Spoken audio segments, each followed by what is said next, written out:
정치 인사들을 모아 속풀이하는 시간 1타 정치 시작하도록 하겠습니다. 박영식 시사 에디터, 황방열 민주당 선대위 공보특보, 양지열 변호사님 나와 계십니다. 안녕하세요.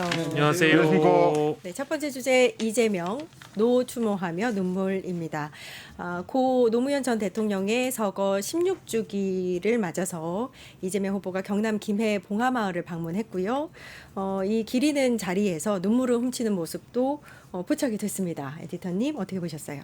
네, 뭐 오늘 16주기였기 때문에 이재명 후보와 이준석 후보는 오전에 이쪽을 방문을 했고요. 지금 오후에 이제 추도식 많은 정치권 인사들 대부분 이제 당 대표격이거나 이제 원내대표 이런 분들이 방문을 하셔서 노무현 대통령의 정신을 기리는 자리였다라고 보고요. 이재명 후보가 쓴 글을 보니까요. 국민이 주인인 나라, 국민이 행복한 나라, 진짜 대한민국으로 완성하겠습니다라고 대통령 후보 이재명이라는 이름으로 글을 또 남기기도 했습니다. 이 노무현 정신이라는 것은 뭐 많은 국민들이 벌써 16년째 또 기리고 하고 있는 거입니다만, 저는 이제 최근에 이제 이준석 후보가 가장 노무현을 가장 많이 언급하는 사람 중에 한 명이어서 과연 이준석 후보가 노무현 정신을 계승할 만한 적합한 인물인지는 좀 의문이긴 하고요.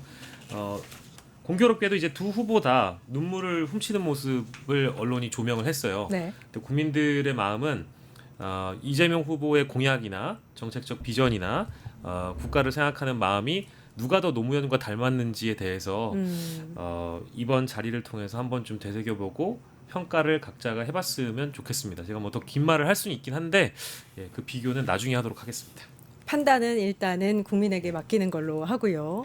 어떻게 보셨어요? 박영식 에디터님이 잠깐 꼬리를 이으면 네. 많은 정치인들이 노무현 대통령의 뜻을 잇겠다라고 하는 거는 굉장히 바람직한 일이라고 생각을 합니다. 이전에 한나라당 시절인가요? 엄청나게 노무현 대통령 재직 시절에 엄청나게 조롱하고 막 그랬었는데, 그리고 퇴임하고 난 다음에도 봉하마을에 무슨 아방궁이라는 거의 가짜 뉴스를 퍼뜨리고 막 그랬는데, 그런 태도에서 기본적으로 벗어나고 있다는 거는 우리 정치를 위해서 바람직한 일이라고 생각이 들고, 내용을 제대로 계승하기만 한다면 노무현 대통령의 뜻을 따르겠다는 건 굉장히 바람직한 일이라고 생각이 듭니다. 그리고 이제 이재명 후보가 이전에 노무현 대통령에 대해서 개인적인 본인 자신과의 인연 이런 걸 얘기하신 게 있거든요. 네. 그러니까 이재명의 길을 열어준 분이다 이런 표현들을 했어요. 그 첫 번째가 그 이재명 후보가 이제 사법연수원에 있을 때 노무현 변호사가 와서 이제 강의를 했는데, 잘 먹고 잘 살라고 사시 본 거 아니지 않느냐, 인권 변호사에도 굶어 죽지 않는다, 그런 말에 이제 용기가 돼가지고 인권 변호사의 길로 이재명 후보가 나갈 수 있었다 이런 얘기를 한 적이 있고, 또 한 가지는 2006년에 이제 성남시장 처음 나가면서 정책길로 들어섰는데, 그 무렵에 노무현 참여정부 시절이죠. 그 정치자금법 개정하고 공천제도를 좀 그 시절에 많이 바꿨는데, 그게 계기가 돼서 큰 돈이 없어도 정치할 수 있게 됐다. 그래서 본인의 길을 열어준 분이다 이런 표현을 하는데, 그래서 그런 게 겹치면서 오늘 각별하게 좀 눈물을 훔치는 모습 이런 게 나타나지 않았나 이런 생각을 해봅니다. 그러니까 이재명 후보가 이제 변호사로 활동할 시절에 이제 뭐 돈이나 이런 걸 중요시하지 않고 뭐 시민 변호사로 시민단체 뭐 시민의 활동을 도왔던 이런 사례들도 있기 때문에, 지금 이제 대변인께서 말씀하신, 특보님께서 말씀하신 그런 사례들이 좀 와닿는 것 같다라는 생각이 들어요. 그런 사례들이 와닿기도 하고, 두 분께서는 이제 점잖게 말씀을 주셨지만, 저는 그 정치인들이 뭐 이렇게 저렇게 누구나 아무나 노무현 전 대통령 언급하는 굉장히 불편합니다. 사실 그 부분에 있어서 책임을 져야 될 사람들이 다 책임을 졌느냐라고 생각을 해보면 그렇다고 생각도 안 들고요. 노무현 전 대통령의 말로를 그렇게 만들었던 정치, 검찰과 언론의 행태가 얼마만큼이나 달라졌을까를 생각을 해보면 별로 달라진 것 같지도 않거든요. 그리고 노무현 전 대통령의 커다란 업적 중에 하나라고 할 수 있는 게 이제 정치적인 면에 있어서 대통령 재직 시절에 대통령 기록관을 만들고 기록물을 관리하는 업적을 하나 들지 않습니까? 그 대통령 기록물 지금 이 윤석열 정권 이후에 이게 어떻게 만들어지고 있는지, 관리가 되고 있는지 다 감추고 있다라는 얘기가 아직도 이어지고 있거든요. 네. 이런 상황에서 글쎄요, 뭐 이준석 후보 같은 사람이 노무현 정신을 입에 올린다라는 게 저는 굉장히 불편합니다, 솔직히. 근데 오늘 그 얘기가 나온 게 말씀하실 거 있으세요? 아니요. 오늘 그 얘기가 나온 게 이제 이재명 후보가 이 노무현 전 대통령이 정치 검찰 탄압에 의해서 희생되신 분이다라고 이야기를 하면서 지금의 정치 상황도 바뀌지 않았다 이 말씀하셨어요. 그러니까 더 이제 눈물을 훔치신 것도 요거 때문에 좀 이제 소외가 있으시지 않나라는 네. 생각도 들고. 네네. 뭐 당연하겠죠. 그러니까 이제 노무현 전 대통령이 과거에 투쟁을 하다시피 하셨던 그 역사를 우리가 되돌려 보면 반기득권의 상징, 반기득권과의 투쟁의 상징이었잖아요. 언론 기득권과 싸웠고 검찰 기득권과 싸웠고요. 노무현 정신을 이야기하시는 분들은 과연 이제 노무현처럼 내가 노무현 정신을 살리겠다. 하면서 만병통치약 혹은 뭐 전가의 보도처럼 계속적으로 그 표현을 쓰는데 저는 노무현 정신 그 자체를 자신이 구현하고 실현하는 데 있어서 입으로만 떠들 게 아니라 진짜 행동으로 보여주는 정치인들이 참 많아졌으면 좋겠습니다. 근데 이게 노무현 정신은 항상 곶감항아리의 그 곶감처럼 필요할 때만 이렇게 빼먹어가지고 써제끼는 노무현 자체를 수단화하고 있거든요. 이제 그런 정치인들에 대해서 제가 늘 분노하는 것인데 이재명 후보가 언급한 정치검찰의 탄압 역시도 본인도 정치검찰의 희생양이 될 뻔했지만 여전히 바뀐 게 없다라는 겁니다. 그러니까 제가 오늘도 노무현 전 대통령과 관련된 특별방송을 할 계기가 있어서 이런저런 얘기 나누다가 든 생각인데 노무현 전 대통령이 사람 사는 세상 말씀하셨잖아요. 네. 과연 2025년 현재 노무현 전 대통령께서 꿈꿔왔던 사람 사는 세상이 되어 있는가? 이 질문에 우리 모두가 좀 겸허해질 필요가 있다고 봅니다. 16년째 기리고는 있습니다만 사실 세상이 그리 나아진 게 없어요. 반기득권에 대한 투쟁도 그렇고 지역화합, 동서화합, 이념화합 이런 것들도 노무현이 꿈꿔왔던 세상을 아직 우리는 마무리 짓지 못했습니다. 근데 정치인들이 여전히 노무현을 빼먹고 쓰는 데만 혈안이 돼 있거든요. 그런 정치인들을 보면서 저 같은 사람들도 분노할 지인데 정치를 하시는 분들은 더 분노하셔야 되겠죠. 노무현처럼 노무현을 함부로 입에 올리지는 않았으면 좋겠고 입에 올린다고 한다면 행동으로 보여줬으면 좋겠습니다. 네, 노무현 정신을 이용하지 말고 좀 행동으로 보여달라 이런 에디터님 말씀을 들었고 고 노무현 전 대통령 서거 16주기를 맞은 봉하마을의 영상을 잠시 보고 다시 더 이야기 나눠보도록 하겠습니다.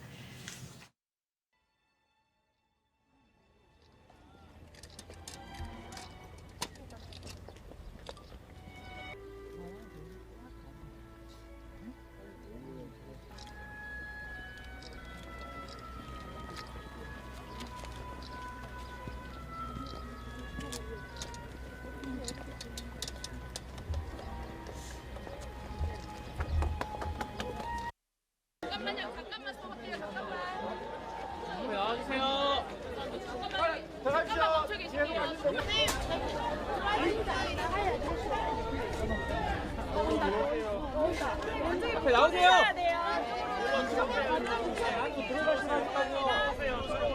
성사님 잠시만 나와주세요.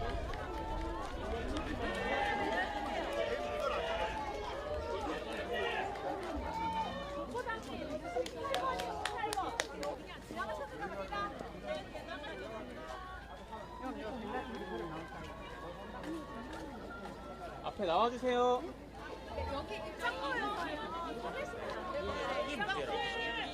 착각하지 마라. 안쪽으로 계속 부탁드립니다. 들어가 주십시오.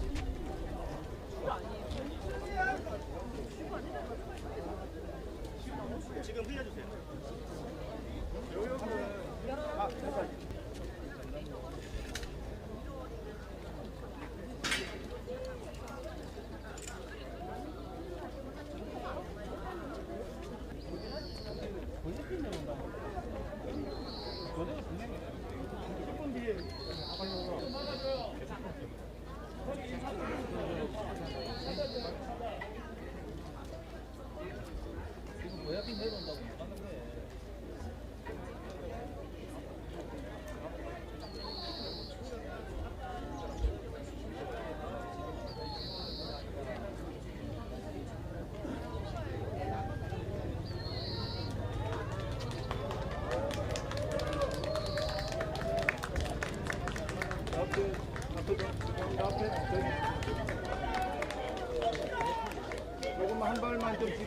이쪽으로 좀 부탁할게요. 감사합니다.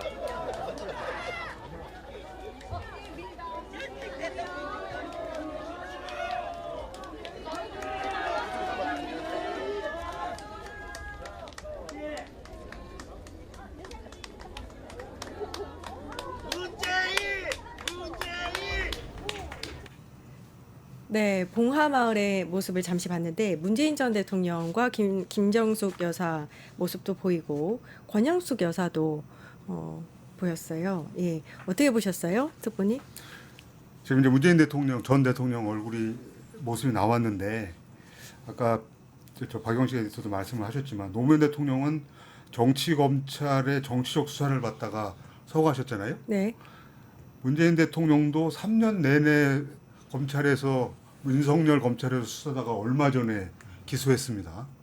이게 이제 기소거리가 되느냐에 대해서 굉장한 비판 반발 있지 않습니까? 네네. 그다음에 이재명 후보도 3년 내내 온갖 혐의로 수사를 받아가지고 지금 5개 재판을 받고 있는 이런 상황이지 않습니까? 이게 이제 오버랩 되면서 오늘 이재명 후보가 노무현 대통령 묘실 너럭바위 참배하다가 이제 눈물을 흘렸다. 이런 생각을 하지 않는 국민이 있을까 싶습니다. 그리고 굉장히 보는 문재인 전 대통령 얼굴이나 이 모습이나 이재명 후보 모습이나 이런 걸 보면 뭐라 그럴까요? 좀 씁쓸하고 굉장히 좀 안타까운 장면으로 저는 이 장면을 봤습니다. 이 정치 검찰 탄압이 진짜 오랜 세월이 지난 지금도 여전하다는 거잖아요. 그렇죠. 노무현 전 대통령이 그렇게 일을 겪을 수밖에 없었던 이유 중에 하나가 검찰 개혁을 밀어붙이려고 했다가 거기에 대한 강한 반발이 있었고 결국 정권을 넘겨주면서 이제 수사까지 받았었고 지금 이재명 후보도 마찬가지지 않습니까? 네. 얼마 전에 이제 이번 주에 나왔던 언론 보도를 보니까 적어도 150명의 검사들이 떨고 있다. 그러니까 이재명 후보에게 지난 3년 동안 수사에 직간접으로 참여했던 검사들이 보복을 당할까봐 떨고 있다라는 기사의 취지였는데 저는 거꾸로 놀란 게 한 사람에게 검사 150명이 동원이 됐다고? 이거는요, 글쎄요. 대한민국에서 유례를 찾을 수가 없지 않을까. 그 어떤 특검 수사단 규모로 꾸려진 규모도 이렇게까지 있었던 적은 없거든요. 그 기사를 보면 다시 한번 야, 이 와중에 그거를 뚫고 지금 대통령 후보로 선거를 치르고 있다는 게 거의 경이로울 정도의 상황이죠. 제가 이게 옳고 그름 이런 걸 떠나서 이게 분명히 문제가 있어 보이기 때문에 상식적으로도 그런 부분들을 이제 이재명 후보가 당선이 된다고 한다면 보복을 하자는 게 아니라 왜 뭐가 문제 있는지 이제 국민들도 많이 그때보다 공감을 하니까 그런 추진력도 좀 얻지 않을 수 있을까 하는 그런 생각도 듭니다. 홍준표 시장 버전으로 하면 전 시장 버전으로 하면 150명이 아니고 200명입니다. 아, 그렇죠. 한동훈 씨하고 토론회 하면서 그랬잖아요. 네. 서울지검 검사 200명을 데리고 수사를 했는데도 그걸 못 밝혀내니까 치사하게 김혜경 여사 카드 법 카드 이런 거 수사했다고. 그러니까 이제 150명이 아니고 200명이라고 저는 정정을 좀 하고 싶어서 말씀을 드렸습니다. 네, 우픈 현실, 웃을 수 없는 슬픈 현실인 것 같습니다. 자, 이 오찬 현장에서 그러니까 이재명 후보가 노무현 전 대통령의 배우자 권양숙 여사, 문재인 전 대통령 김정숙 여사와 오찬을 하는 자리에서 문 전 대통령이 큰 책임감을 가져달라 이렇게 당부를 했다고 합니다. 어떤 의미일까요? 큰 책임감이야.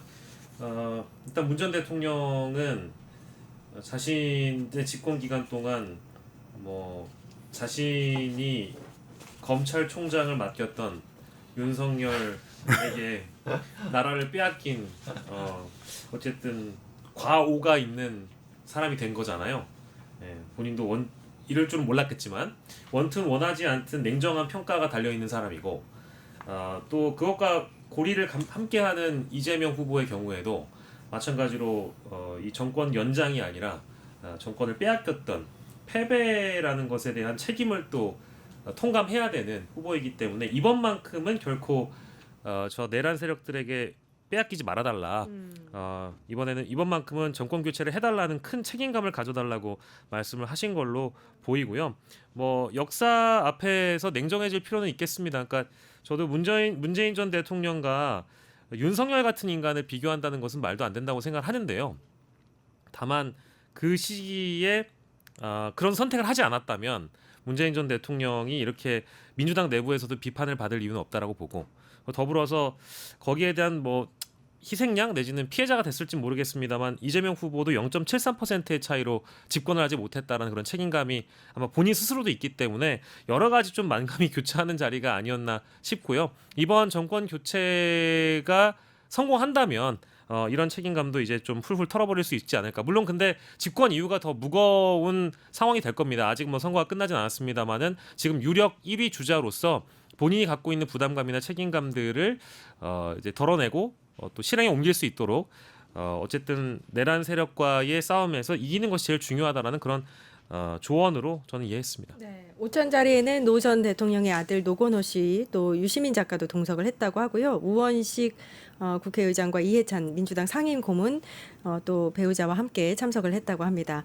이 후보가 취재진 앞에서 뭐라고 했냐면요. 국민 뜻이 제대로 존중받는 제대로 된 나라를 꼭 만들어야 하지 않겠느냐. 큰 책임감을 가져달라. 이렇게 문재인 전 대통령께서 말씀하셨다라고 전해 주셨고 권양숙 여사는 또 우리 국민들은 희망이 있지 않느냐. 이렇게 말씀을 하셨다고 해요. 어떻게 보셨어요, 특보님? 그러니까 한마디로 요약할 수 있을 것 같아요. 대선에서 꼭 승리해달라 이 얘기를 이제 한 거라고 생각합니다. 근데 지금 이제 큰 선거를 앞두고 있기 때문에 제가 좀 강조하고 싶은 거는 각각의 이 지금 내란 세력을 네. 압도적으로 패퇴시키기 위해서 각 세력이 그에 반대하는 모든 세력이 힘을 뭉쳐야 된다. 이런 게 굉장히 중요한 과제인데 우리 언론에서 쓰는 표현으로 친문 세력하고 이재명 후보 쪽을 갈라치기 하려는 시도가 앞으로 굉장히 강해질 겁니다. 오늘 아침에도 어느 일간지에서 그런 기사를 냈어요. 이재명 후보가 양산, 그러니까 문재인 대통령 지금 사저가 있는 네. 양산에 갔는데 거긴 안 가고 바로 저기 봉화에 그 추도식만 갔다. 그러니까 이게 피고인이 된 문재인 전 대통령하고 거리 두려고 하는 거 아니냐 이렇게 물음표를 해서 한 기사가 있었어요. 이런 시도가 이 기사뿐만 아니고 굉장히 많아질 거라고 지금 걱정을 합니다. 갈라치기 하려고 하는 게 너무나 그렇죠. 보이는데 지금 대선 와중에 이 바쁜 와중에 노무현 대통령 16기 추모 행사에서 문재인 전 대통령을 이재명 후보가 만나게 될 게 너무 분명한 일정인데 그 양산을 안 갔다고 그거를 갈라치기라고 한다면은 근데 이런 류의 갈라치기가 굉장히 많아질 거라서 좀 걱정이 되긴 합니다만 아무튼 강조하고 싶은 거는 지금 큰 일전을 앞두고 하여튼 부질갱이라도 하나 들고 다 나서야 되는 상황에서 그런 부분을 좀 강조하고 싶습니다. 뭐 다른 거 말할 필요도 없이 사실 이번 선거의 가장 큰 의미는 내란 종식 아니지 맞아요. 않습니까? 참 역사가 아이러니해요. 어떻게 12월 3일에 있었던 일에 대해서 6월 3일이라고 하는 날짜에 딱 6개월 만에 국민들이 표로서 종지부를 찍고 새로운 시작을 해야 되기 때문에 그 부분에 대한 책임, 그 무거움을 다시 한번 좀 느껴달라라고 부탁을 하신 거겠죠. 맞네요. 예. 예, 공감이 됩니다. 댓글에 지금 강8450님께서 오늘 역대급으로 모인 듯 이렇게 말씀을 하셨는데 이 세 분을 말씀하시는 것 같습니다. 그런가요? 양산에 봉화마을에 아닙니다. 저는 일단 오늘 이 정치 일타의 정치에 정치 인싸 역대급으로 모였다 이렇게 해석을 하고 두 번째 주제로 넘어가도록 하겠습니다. 뉴스토마토 대선 특집 내란 끝장쇼. 뉴스토마토에서 6.3 대통령 선거의 개표 공개 방송에 구독자 여러분을 초대합니다. 내란 속의 윤석열의 파면으로 헌정 사상 최초의 6월 장미 대선이 펼쳐지는 가운데 과연 21대 대통령은 누가 될 것인가? 역사적인 순간에 뉴스토마토의 알찬 뉴스 콘텐츠와 풍성한 즐길거리를 모두 모아 준비했습니다. 6월 3일 오후 6시 이 토마토 빌딩 지하 1층 토마토홀에서 펼쳐지는 역사적인 순간. 뉴스토마토 대선 특집 내란 끝장쇼. 여러분의 많은 관심과 참여 바랍니다.